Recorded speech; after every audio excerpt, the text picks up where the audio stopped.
मैं पहले दिन से इस बात पर कायल हूँ, बहुत शिद्दत के साथ मैं इस बात का इजहार भी कर रहा हूँ और बहुत ज़्यादा लोगों को मैंने खफा भी किया है इस बात के ऊपर। मेरा मजाक भी उड़ाया गया है, तंज भी उड़ाया गया है, लेकिन हमेशा से एक बात मुस्तहकम तौर पर मैं कहूँगा और कहता रहा हूँ कि आप हिंदू ज़ायनिस्ट के साथ निगोशिएट नहीं कर सकते। हमें बेवकूफ़ बनाया जाता रहा है, कभी अमन की आशा के नाम पर, कभी पीस निगोशिएशंस के नाम पर, कभी ट्रैक टू डिप्लोमेसी के नाम पर, कभी इस बात पर कि कश्मीर हमें ड्रैग कर रहा है, इसको परे कर दें और बाकी सारे मामलात आप हिंदुस्तान के साथ जारी रखें। Fact of the matter is कि इंडिया अब एक डेमोक्रेसी नहीं है, था कभी भी नहीं, लेकिन अब बिल्कुल खुलकर ये सामने आ चुके हैं। अब एक फैशिस्ट डिक्टेटरशिप है, एक नाजी, एक फैशिस्ट हार्डकोर हिंदुत्व आइडियोलॉजी जिसके साथ दुनिया की कोई ताकत निगोशिएट नहीं कर सकती जब तक आप इसको थ्रेट ना करें। भारतीय अफवाज के हाथों गुज़िश्ता एक महीने में 18 बेगुनाह कश्मीरी शहीद किए जा चुके हैं। अच्छा, एक जानिब भारतीय फौज इंसानी हकूक की संगीन खिलाफ वर्जियां कर रही है और दूसरी जानिब भारतीय ज़राए इब्लाग की एक चौंका देने वाली रिपोर्ट में इंकशाफ किया गया कि भारत के गैर कानूनी जेर कब्जा जम्मू कश्मीर में भारतीय रियासती दहशतगर्दी और कोरोना की वजह से यतीम होने वाले बच्चे भारतीय मंडियों में फरोख्त किए जा रहे हैं।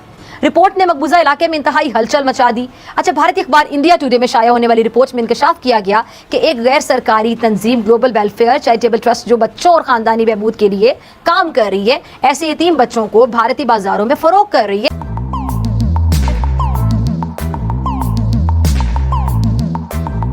प्यासी जुल्म और बर्बरियत की लाजवाल दास्तानें रकम करने वाली मोदी सरकार अब इस हद तक गिर चुकी है नीरज कि भारतीय फौज और नाम निहाद एनजीओज की मदद से इंसानी स्मगलिंग, बच्चों की खरीदो फरोख्त का धंधा शुरू कर दिया गया। शुक्रिया, आपने हमें वक्त दिया है। जय हिंद, जय भारत। सबसे जो बड़ी बात है, आपने एक बेहद गंभीर आरोप लगाया है, वो सरकार के खिलाफ लगाया है। देखिए, अगर कोई एनजीओ अगर गलत काम कर रही है तो जरूरी नहीं कि उसमें सरकार का हाथ, और सरकार ने पहले ही उस एनजीओ को बैन कर दिया है। जैसे ही खबर मिली, रिपोर्ट आई, उसके बाद उस एनजीओ को बैन भी कर दिया गया है। दिल्ली के होटल का आपने जिक्र किया, खबर है, रिपोर्ट्स है, तो उस पर असर भी है और उस पर कार्रवाई भी। मोदी सरकार लगातार कश्मीर के हालात को ठीक करने में जुटी है। ये बेबुनियाद आरोप है आपका कि सरकार वहां के हालात को खराब कर रही है।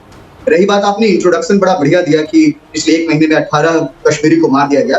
बेसिकली वो सारे के सारे आतंकवादी थे, वो कश्मीरी नहीं थे। और मैं आपके आंकड़ों को और ठीक कर दूं कि बीते एक साल में 165 आतंकवादियों को मारा गया है। 14 आतंकी ऐसे हैं जिसे गिरफ्तार किया गया है। तो आंकड़े ठीक कर लीजिए, जो भी आतंकवाद की भाषा बोलेगा उसको गोलियों से होकर गुजरना पड़ेगा। जो लोग भी चाहेंगे कि कश्मीर में अशांति आए, जो चाहेंगे कि कश्मीर तबाह हो, तो उनकी अपनी तबाही का मजमून तैयार है, वो खुद की तबाही के लिए वो तैयार है। आपने 27 फरवरी को कैसे रिस्पॉन्ड किया था जब उसने बालाकोट में आके आपको मारा था? उस वक्त भी तो हमारी इकोनॉमी वीक थी, उस वक्त भी तो हम यही मुल्क थे। How did we respond? और जब आपने उनका जहाज मार के गिराया, उनका पायलट पकड़ लिया, पूरे इंडिया की बॉडी लैंग्वेज चेंज हो गई थी। They were begging, they were on the knees. वो पूरी दुनिया से कह रहे थे कि पाकिस्तान से कहो हमारा पायलट हमें वापस दे दे। एक पायलट हमारे पास था।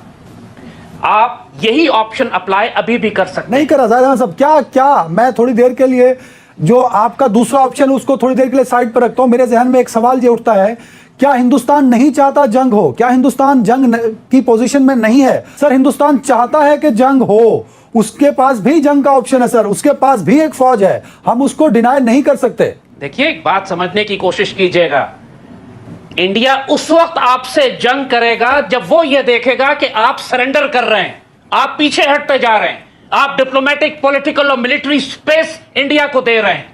जो नीरज ने मौकिफ दिया है कि जी सरकार इसमें इन्वॉल्व नहीं है, इस पे बाकायदा एक्शन लिया गया, तो आप नीरज के इस मौकिफ से अग्रीड हैं? देखिए, जिस तरह का माहौल है जम्मू कश्मीर में इस वक्त, वहाँ पे सबसे बड़ा जो इस वक्त चैलेंज है वो अकाउंटेबिलिटी का है कि कहाँ क्या हो रहा है, कौन अफसर आ रहा है, कौन जा रहा है, इंतजामिया क्या कर रही है, पुलिस का क्या काम है, ये किसी को पता नहीं है।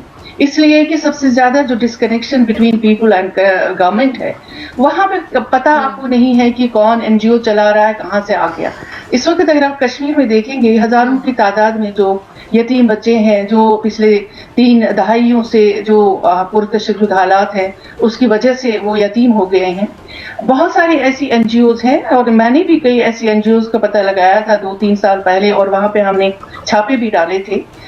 इस तरह की कार्रवाइयाँ बहुत हो रही हैं और अभी ये जो हालिया ये जो ग्लोबल ट्रस्ट की बात हुई है इसमें कुछ कश्मीरी भी इन्वॉल्व हैं और भारत से भी कुछ लोग इन्वॉल्व हैं।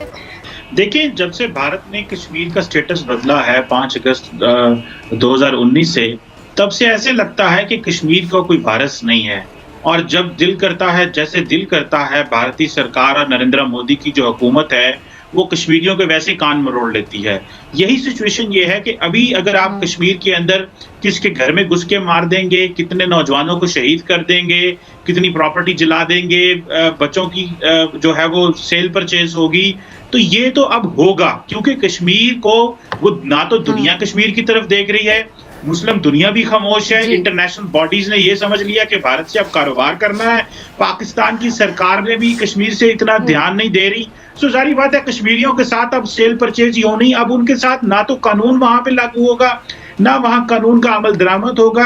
अब तो जो कश्मीरी हैं they are on their own, उनको अपनी जो जिंदगी है वो जारी बात है नरेंद्र मोदी की सरकार के रहमो करम पे छोड़ना ही पड़ेगा क्योंकि ना तो नरेंद्र मोदी का कोई एहतसाब कर सकता है, ना मीडिया वहां पे बोलता है। गोदी मीडिया आपको पता है वैसे सारा टाइम मसरूफ रहता है नरेंद्र मोदी साहब को खुश करने के चक्कर में।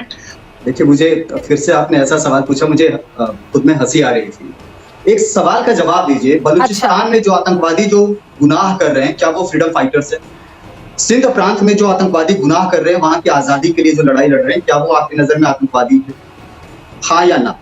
अगर वो आतंकवादी हैं तो कश्मीर में जो कोई भी पत्थरबाज जो भारत के खिलाफ बोल रहा है वो आतंकवादी।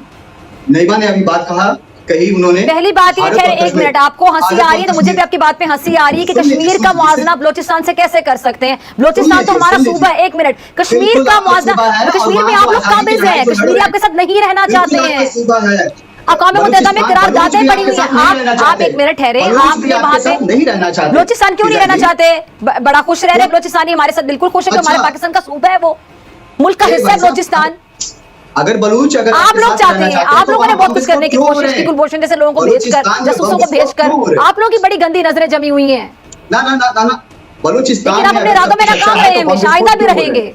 दूसरी बात, नईमा ने एक बात कही, कश्मीर और भारत। मुझे बलोचिस्तान से कश्मीर का कंपैरिजन समझ नहीं आता है। कश्मीर पे आप लोग काबिज हैं, डिस्प्यूटेड वो एक टेरिटरी है कि ऐसा एरिया है। किसने कहा डिस्प्यूटेड? कश्मीर हमारा है, आपने गलत कैसे आपका है? कैसे आपने ऑक्युपाइड कश्मीर? नईमा ने एक बात कही, कश्मीर और भारत। नईमा सुन लीजिए, आपके नेहरू जी ने जाकर क्या बोला था वहाँ पे, ऑन रिकॉर्ड है चीजें। नेहरू ने क्या कहा? नेहरू ने आप लोग अपनी बात से मुकर कर आप काबिज हो गए। आप पढ़ लीजिए यूनाइटेड नेशंस के जो 3 नियम आए थे, तीनों नियम को अच्छा बताएं क्या था? मेरी बात सुने, क्या आपने उन लोगों को हक खुदरादियत देना था, इस्तिस्वाब राय से उनको अपने हक देना था कि वो डिसाइड करेंगे कि वो क्या चाहते हैं। दिया आप लोगों ने वो हक? डॉक्टर फिजा खान सुन लीजिए, आप मेरे सवाल का जवाब दें, आपने वो हक दिया? जनमत संग्रह के लिए हम आज भी तैयार हैं। आपने वहां पे सेना भेज दी, बंदूकों के साथ, गोलियों के साथ, पैलेट गन्स के छर्रों के साथ, उनकी बिनाई छीन रहे हैं, उनको मार रहे हैं। साफ कहता रहा हूं, फिर आप उनको पत्थरबाज ना जाने क्या क्या कहते हैं।